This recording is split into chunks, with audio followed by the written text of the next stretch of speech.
In digital Marathi, जनतेच्या हक्काचं व्यासपीठ. उल्हासनगरात एक धक्कादायक घटना घडली आहे. एका 27 वर्षीय तरुणावर चाकू तलवारीने वार करून गंभीर जखमी करण्यात आले आहे.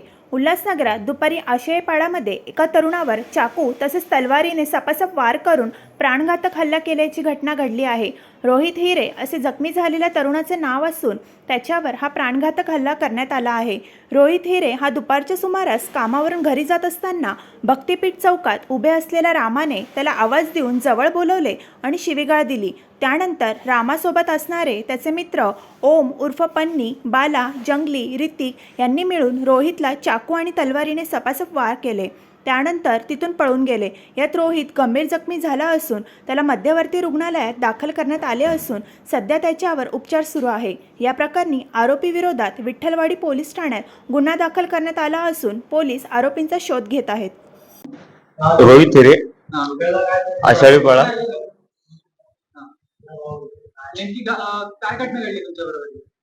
मी माझा येत होता, तर त्या रामाच्या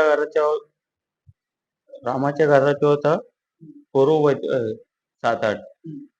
तर त्या लोकांनी ना मला रामाने वावा दिलाय. त्या लोकांनी मला सामान्यपणे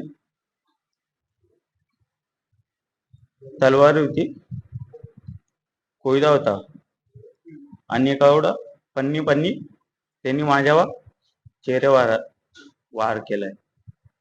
त्याच्याकडं चॉपर होता. किती जण होती मारणारी? कोण कोण होती? नावं काय यांची? 7-8 जण. नावं?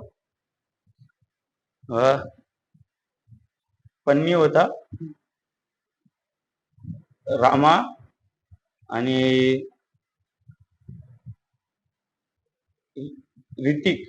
ऋतिक होता आणि जंगली होता आणि बाकीच्या आणि तुम्हाला कुठे कुठे लागले? डोक्याला, चेहऱ्याला. कोणते हत्यार होते तुम्ही म्हणतात? परत सांगा.